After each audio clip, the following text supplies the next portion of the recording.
श्री स्वामी समर्थ. गुरूंना शरण गेल्यावर आपल्याला बळ मिळते.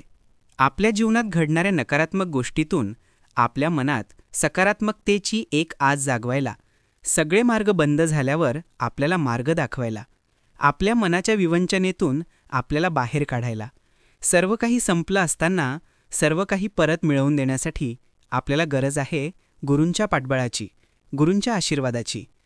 जर गुरूंचा हात आपल्या पाठीवर असेल तर या सगळ्या गोष्टी सहज शक्य आहे. गुरुचरित्राच्या 18व्या अध्यायाचे नित्य वाचन म्हणजे आपल्यावर श्री गुरुमूर्तीचा प्रत्यक्ष हातच होय. मग आपल्या जीवनात कितीही दुःख असेल, संकटे असतील, मनात अस्वस्थता असेल, भावनात्मकदृष्ट्या आपण कमजोर झालेले असाल, आपल्याला कुठेच काही मार्ग सापडत नसेल, ही जीवनाची वाट संपवून टाकावी का, या शेवटच्या टोकापर्यंत आपली मनस्थिती बनू पाहत असेल तर नक्कीच अशा वेळेस श्री गुरुमूर्ती आपल्याला मार्ग दाखवतील, आपल्याला आपल्या संकटातून सहज बाहेर काढतील. एवढी शक्ती गुरुचरित्राच्या 18व्या अध्यायाच्या नित्य वाचनात आहे. आपण या व्हिडिओमध्ये गुरुचरित्राच्या 18व्या अध्यायाबद्दल संपूर्ण माहिती जाणून घेणार आहोत. त्यामध्ये गुरुचरित्राच्या 18व्या अध्यायाचे नित्यवाचन कसे करावे आणि गुरुचरित्रातील 18व्या अध्याय वाचनाचे आपल्याला काय काय फायदे होतात हे पण जाणून घेणार आहोत. सिद्ध आपल्या नामधारक शिष्यास गुरुचरित्रातील 18व्या अध्यायाची महती सांगताना 18व्या अध्यायाला कामधेनू म्हणून संबोधतात. भक्तवत्सल सद्गुरू आपल्या भक्तांवर आलेल्या संकटांना नक्कीच थोडं संभ्रमात टाकून भक्तांच्या मनात असलेल्या गुरूंबद्दलच्या विश्वासाची परीक्षा घेतात आणि मग अलगद त्याला संकटातून, दुःखातून बाहेर काढतात. आपल्या गुरूंवर विश्वसनीय भाव ठेवून संकटांना समोर जायची हिंमत गुरुकृपेने प्राप्त होऊ शकते आणि त्या संकटातून सहज तारून नेऊन गुरु आपल्याला यशाच्या, सुखाच्या उंच शिखरावर घेऊन जातात. म्हणून सिद्धधारकांनी आपल्या नामधारक शिष्यास गुरुचरित्राच्या 18व्या अध्यायाला नित्यपठणाने सर्व काही प्राप्त करून घेता येते हेच सुचवले आहे. गुरुचरित्र वाचनाचे फायदे आपण सर्व जाणतातच. अनेक लोक अनेक कारणासाठी गुरुचरित्राचे पारायण करतात किंवा नित्य गुरुचरित्राचे वाचन करतात. मी या व्हिडिओमध्ये तुम्हाला गुरुचरित्र 18वा अध्याय वाचनाचे फायदे सांगणार आहे, कारण एखाद्या विशिष्ट गोष्टीसाठी, कार्यासाठी आपण नेमका कोणता उपाय करावा किंवा नेमकी कोणती साधना केली पाहिजे हे आपणास कळून यावे. श्री गुरुचरित्र हे अत्यंत प्रभावी आहे आणि त्वरित प्रभाव दाखवणारे आहे. त्याचा प्रत्यक्ष अनुभव तुम्ही स्वतः घेऊ शकता, तुम्हाला कोणाला विचारायची गरज पडणार नाही.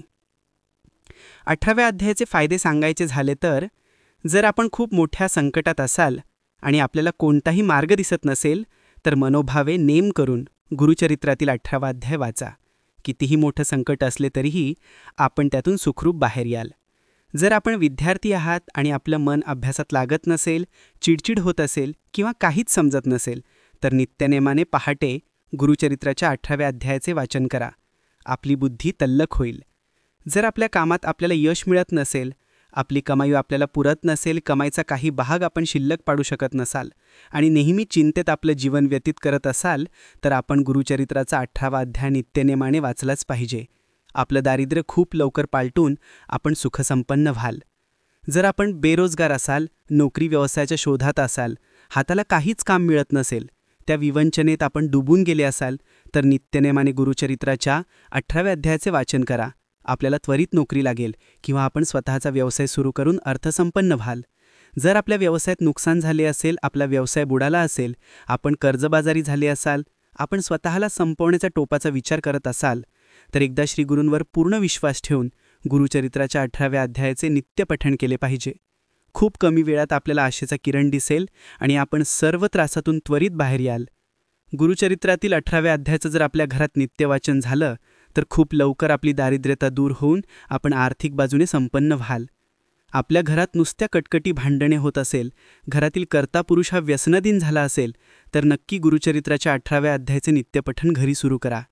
मनोभावे आपण गुरुचरित्रातील 18व्या अध्यायाचे नित्यपठण केल्याने त्याचे फळ मिळतेच, पण नियम हे आपल्या मनोवृत्तीला एक सवय लावतात आणि मनाला लागलेली सवय हा पुढे ध्यास निर्माण करतो आणि आपल्याला श्री गुरुचरणांचा ध्यास लागल्यावर श्री गुरु सर्व परीने आपल्या मदतीला येतात.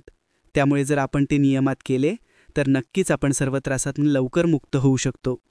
ब्रह्ममुहूर्ताच्या नंतर म्हणजे पहाटे 5च्या सुमारास आपण शुचिभूत होऊन स्नानादी सर्व कर्मे आटोपून गुरुचरित्राचा 18वा अध्याय वाचला पाहिजे.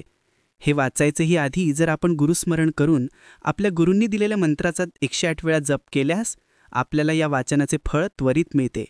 जर आपल्याला गुरु नसेल किंवा आपल्याजवळ कुठलाही मंत्र नसेल तर श्री स्वामी समर्थ किंवा दिगंबरा दिगंबरा श्रीपाद वल्लभ दिगंबरा या मंत्राचा जप केला तरी चालेल. त्यानंतर गुरुचरित्राला नमन करून आपले दुःख बोलून दाखवून मग 18व्या अध्यायाचे वाचन सुरू करायचे आहे. आणि वाचन झाल्यानंतर श्री गुरूंना नमस्कार करून आपण बसलो त्या आसनाला पण नमस्कार करून उठायचे आहे. हा आपला 18व्या अध्यायाचे वाचनाचा नित्यनेम असला पाहिजे. ही वाचनाची सहज साधी पद्धत आहे, त्यामुळे कोणालाच याची अडचण येऊ नये असे वाटते. एक छोटी सवय किंवा नियम आपल्या जीवनात आमूलाग्र बदल घडवू शकते. आपण कामधेनूरूपी गुरुचरित्राच्या 18व्या अध्यायाचे महत्त्व, फायदे वाचन पद्धतीत जाणून घेतली आहे. आणि हा खूप लोकांचा अनुभव आहे, कारण गुरुविना दैव जागणे ही अशक्यप्राय गोष्ट आहे. म्हणून नेहमी गुरुसान्निध्यात आपल्या जीवनाचं कल्याण होत असते. गुरुचरित्र हा ग्रंथ 5वा वेद म्हणून ओळखला जातो तो याच महतीमुळे. आपणास माझा हा व्हिडिओ आवडला असल्यास नक्की लाईक करा आणि शेअर करा आणि मला प्रतिक्रिया द्यायला विसरू नका.